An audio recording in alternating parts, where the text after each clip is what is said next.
Is a nuclear conflict possible? A report finds nuclear powers have increased spending on a scale not seen in decades. Ongoing wars are said to be the reason. So has the nuclear deterrence failed? This is Inside Story.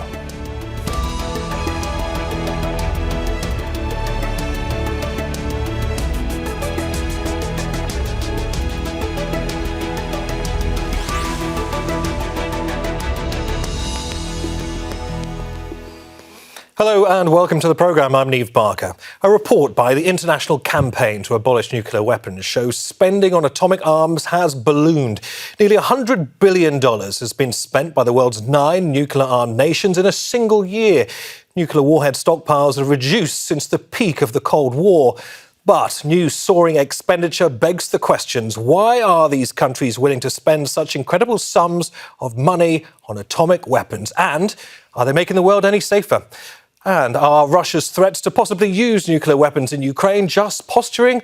Or are they driving a renewed but very real need for rivals to build up their nuclear arsenals? We'll get to those questions in a moment. But first, this report by Michael Apple.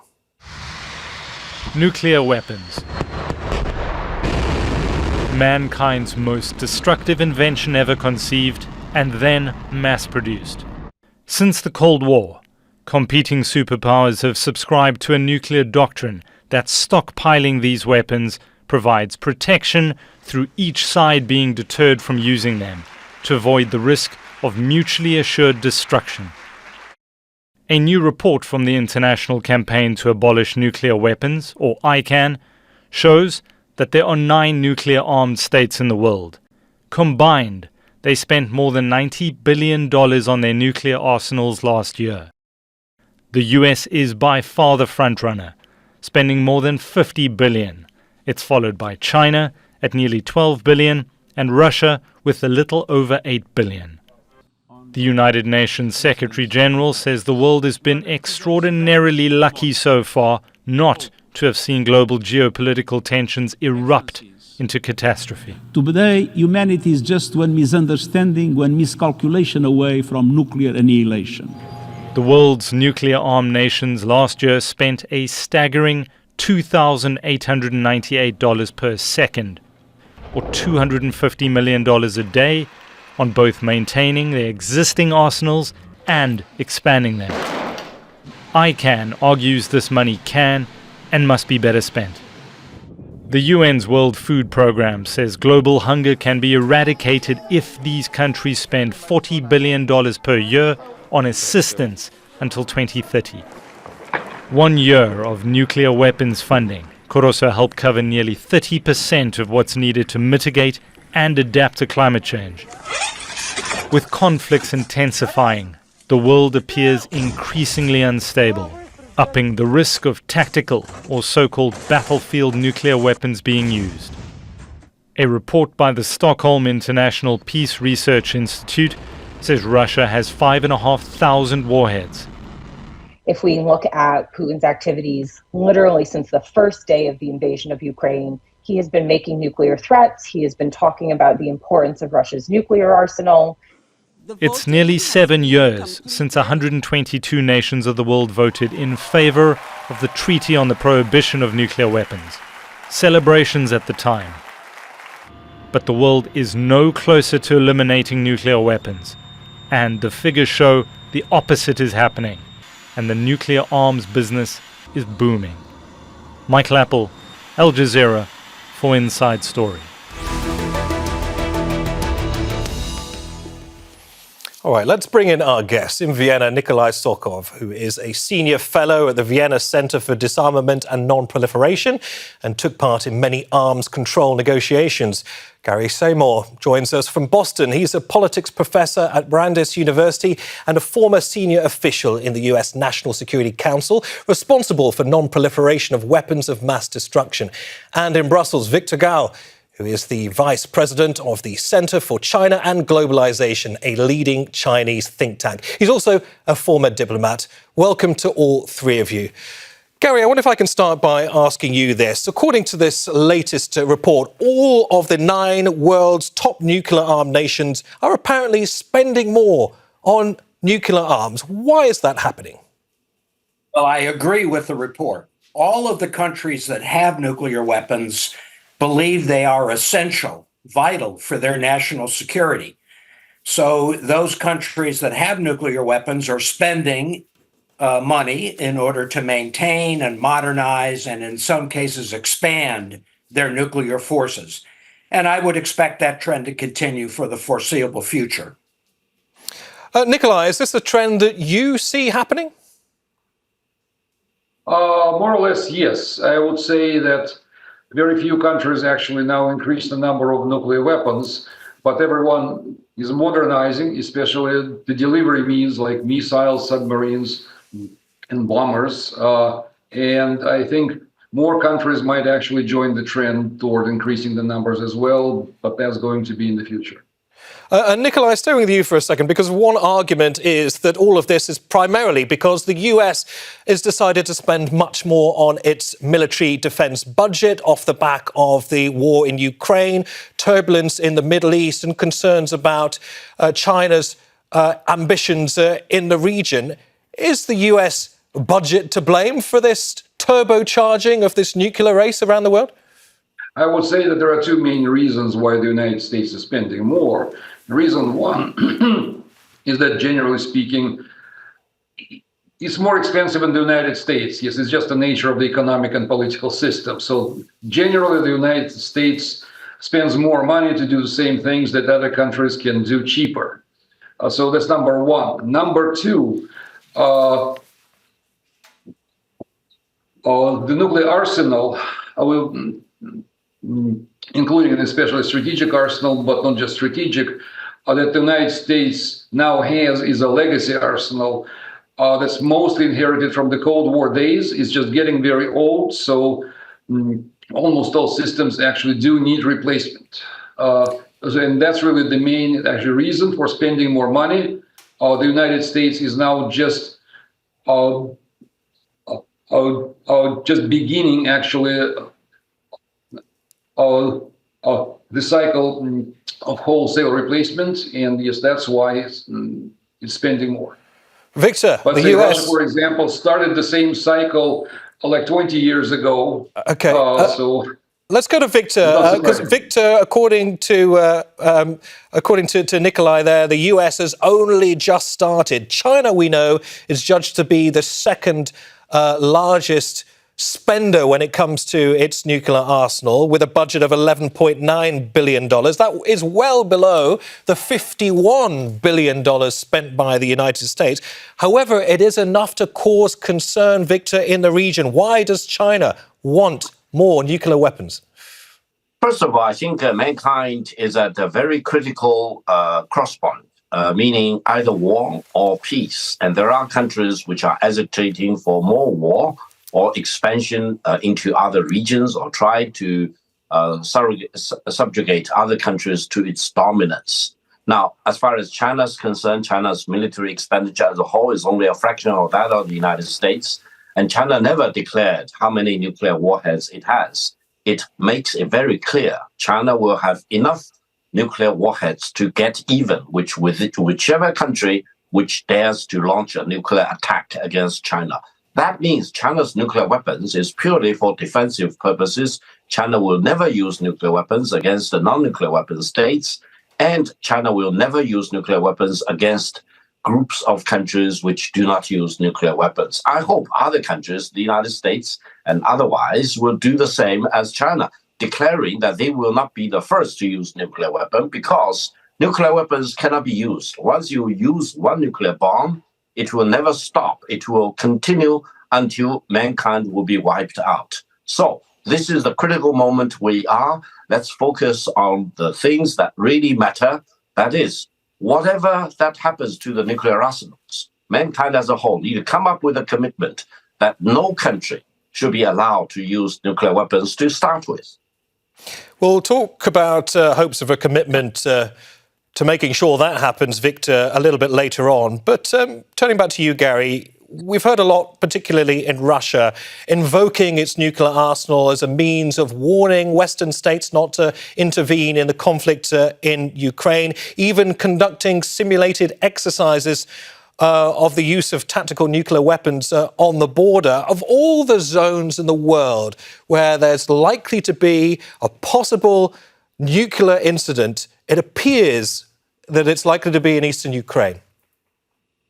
Well, I think when the war was going very badly for Russia, and Russian officials and experts were threatening to possibly use nuclear weapons, that threat was credible enough so that the US and other Western countries were very cautious in providing weapons to Ukraine because they were afraid it would trigger a desperate Russian reaction, use of tactical nuclear weapons on the battlefield in Ukraine.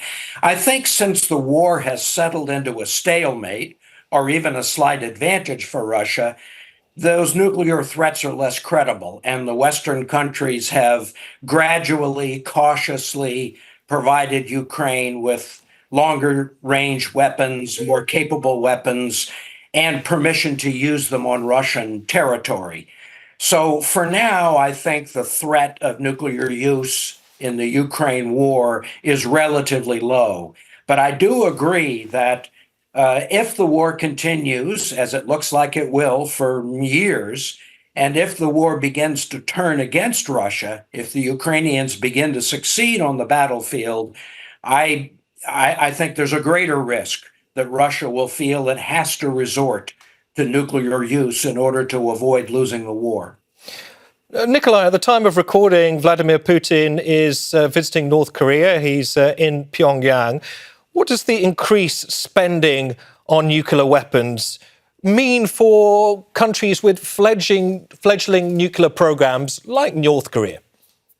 Well, I don't think that there is a direct relationship between actually Russia and North Korean nuclear program right now. But let me actually say that I don't quite agree with Gary. To begin with, I really do not see any probability that Russia might use nuclear weapons against Ukraine itself.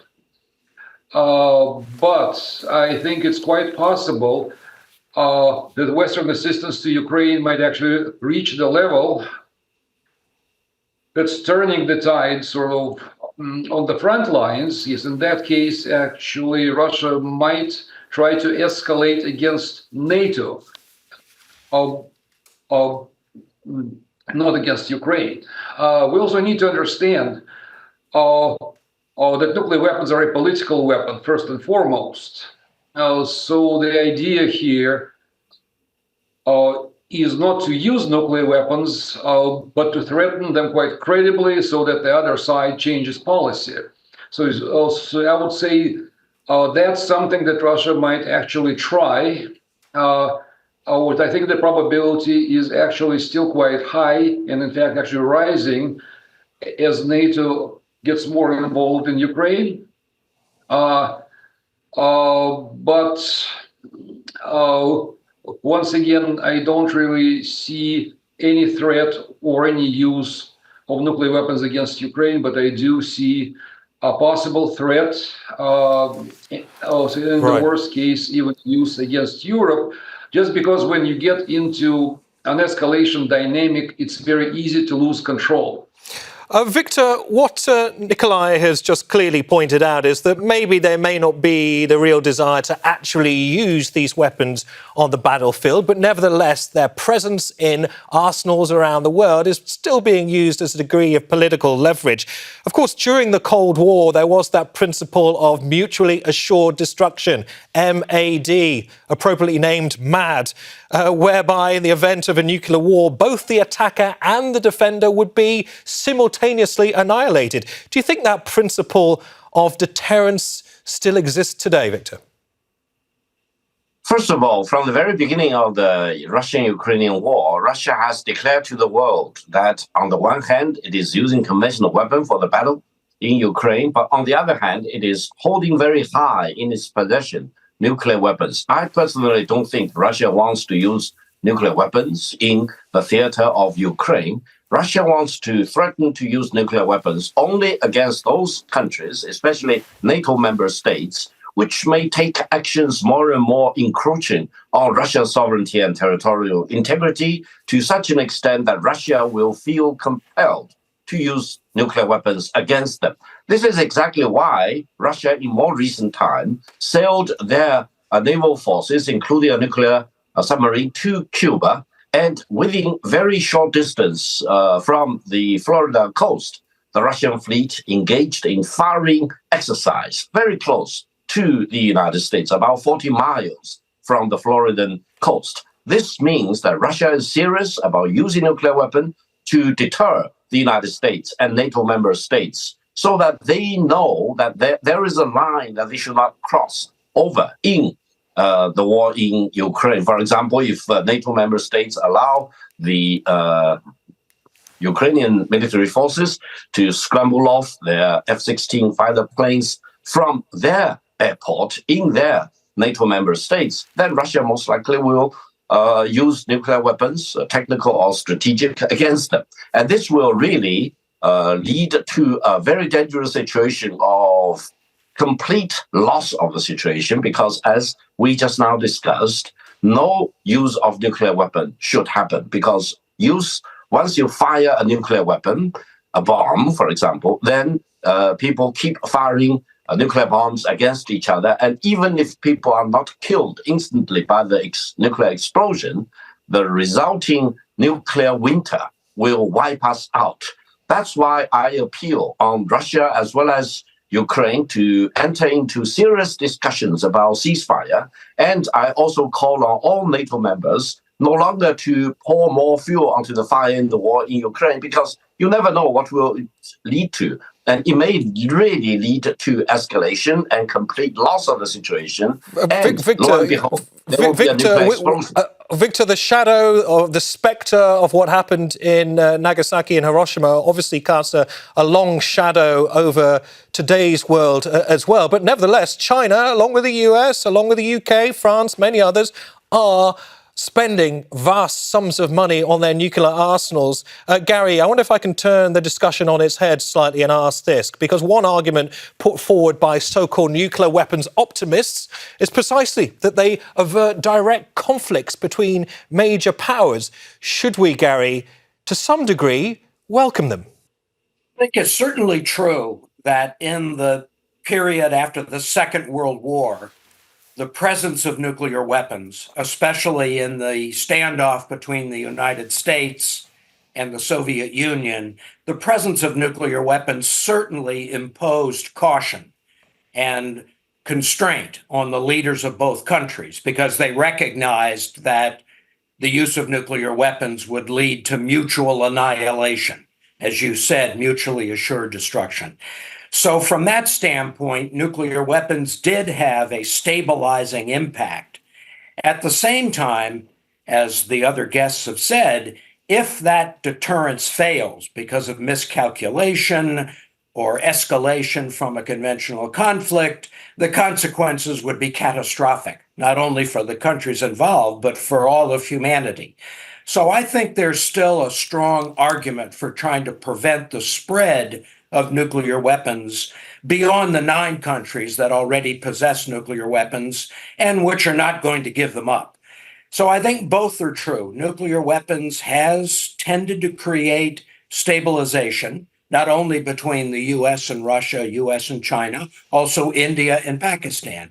But at the same time, I think we should try to limit the spread of nuclear weapons so that less countries have them.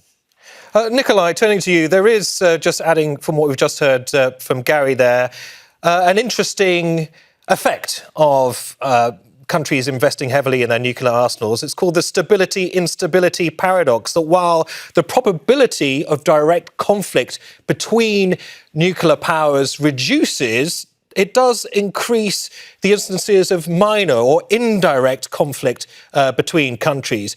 To what extent are nuclear weapons playing an impact in fueling existing low-level conflicts?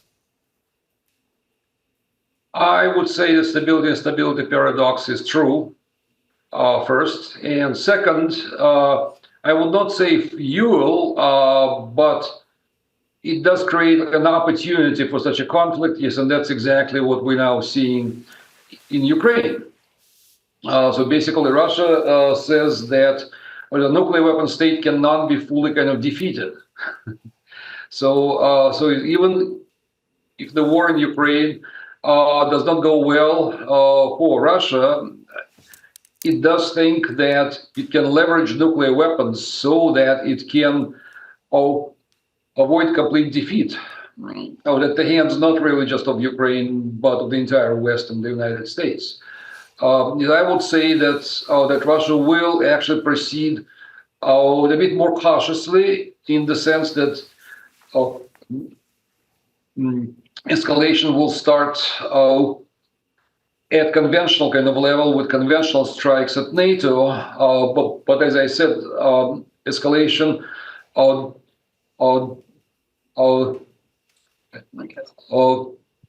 can get out of hand. And then really no telling what's going to happen. I would say that we are living in a period that about as dangerous as the Cuban Missile Crisis, maybe somewhat actually less, but it's quite dangerous, and I think it's now growing. Victor, we are living at a time almost as dangerous as the Cuban Missile Crisis, says Nikolai. But I want to ask you this, to what extent China is contributing to that? Because when we talk of nuclear stockpiles, we don't actually mean that all of them are deployed. They still need to have launch systems. But for the first time, China has deployed 24 weapons in a state of, quote, high readiness, which means that they can be fired at any time. Why is that, Victor? First of all, I think all such reports are pure speculation. No one knows in the world how many warheads China has and how many warheads China has deployed for active duty service. This means that China's nuclear weapon program in itself is a mystery. And China's position is, as I mentioned, China will never be the first to use nuclear weapon against any country, and China will not use nuclear weapon against the non-nuclear weapon states or groups of countries which do not use nuclear weapon. And China will have sufficient amount of nuclear warheads to retaliate against any country, any country which dares to launch a nuclear attack against China. This is truly China's position, and China does not tell you how many warheads it has, how many warheads it has deployed. And I hope countries like Russia and the United States and Britain and France and others will do exactly as what China is doing, with enough warheads, but always commit not to be the first one to use nuclear weapons. That's the right thing for all the other nuclear powers to do. Gary, turning to you, of course, as I mentioned earlier, we all know the devastating consequences of the use of atomic weapons, Nagasaki, Hiroshima, of course. But when we talk of the battlefield in Ukraine, there has been, and you've all mentioned it, discussion of the use of so-called tactical weapons. I just wonder whether the never again sentiment when it comes to nuclear weapons is somewhat softening in recent years. Certainly, the threat to use nuclear weapons on the battlefield lowers the nuclear threshold because it wouldn't involve a direct attack on a civilian population and cities. But I think most experts believe that it would be very difficult to contain the use of nuclear weapons on the battlefield, that once they were used, it could easily escalate to counter use of nuclear weapons on the battlefield, and that could expand into a much broader nuclear conflict. So in theory, and certainly during the Cold War, the U.S. planned for the use of battlefield nuclear weapons against Soviet and Warsaw Pact conventional forces because the U.S. thought it was at a disadvantage. And the reverse is true now. Russia plans for the use of battlefield weapons against NATO because Russia thinks it's weaker than NATO. But fortunately, that proposition has never been tested. And I think it's very important to avoid conflict and a situation in which a nuclear power thinks it needs to resort to battlefield nuclear weapons in order to avoid defeat. Thank you for that. Nikolai, as we reach the end of our discussion, as somebody who was directly involved in assisting and encouraging the disarmament process over the many decades, I just wonder whether you feel that the work of the past 50 years is being somewhat undone. We are nowhere near the kind of stockpiles that existed at the height of the Cold War, when the USSR had 40,000 warheads, the US 23,000. But do you feel that things are going in the wrong direction, Nikolai? Yes, definitely things go in the wrong direction. Let me say that numbers are not the most important actual parameter there. I don't really see large-scale use of nuclear weapons, but even one nuclear weapon or two nuclear weapons, I think would be quite catastrophic, especially if you talk about using them in Europe. And there is really no way to limit civilian kind of casualties, even in case they're used against military targets. Okay. Well, yes, I have been in arms control and disarmament for now 44 years, actually. Unfortunately, I see that all the treaties, all the regimes that I worked on are now being dismantled and disappearing, and that's very, very actually sad. So I don't really like what I'm seeing now, unfortunately. Yes, okay, very pessimistic view of what's happening. Nikolai, very briefly, Victor, we are running out of time. I mean, like any Mexican standoff, all of the world's nuclear powers are pointing their weapons potentially at each other. For there to be real progress, everybody needs to simultaneously put down their weapons and back away. What needs to happen, Victor, to encourage a diffusion of these tensions? It is very difficult at this moment. And I think of the utmost importance now is to bring the war in Ukraine to a stop as quickly as possible, to prevent it from escalating from conventional warfare to nuclear warfare, and from preventing it from spilling over to other NATO member states. Because otherwise, mankind is playing with fire with this war in Ukraine, because sooner or later, if it is left as it is, it may explode in a nuclear way. And then it is not only the Ukrainian people who will suffer the consequences, mankind as a whole will suffer the consequences of that. It is time to stop the war in Ukraine as quickly as possible. It is time to stop the war, Victor, and mankind is playing with fire. It has been an illuminating, if somewhat bleak, conversation. Hopefully we found something to be hopeful of there. Gary, Samore, Nikolai, Sokov, Victor Gao, a pleasure to have all three of you on Inside Story. And thank you too for watching. You can see the programme again anytime by visiting our website, aljazeera.com. And for further discussion, go to our Facebook page. That's facebook.com/AJ Inside Story. And you can also join the conversation on X. Our handle is @AJ Inside Story. For me, Neave Barker, and the whole team here, it is bye for now.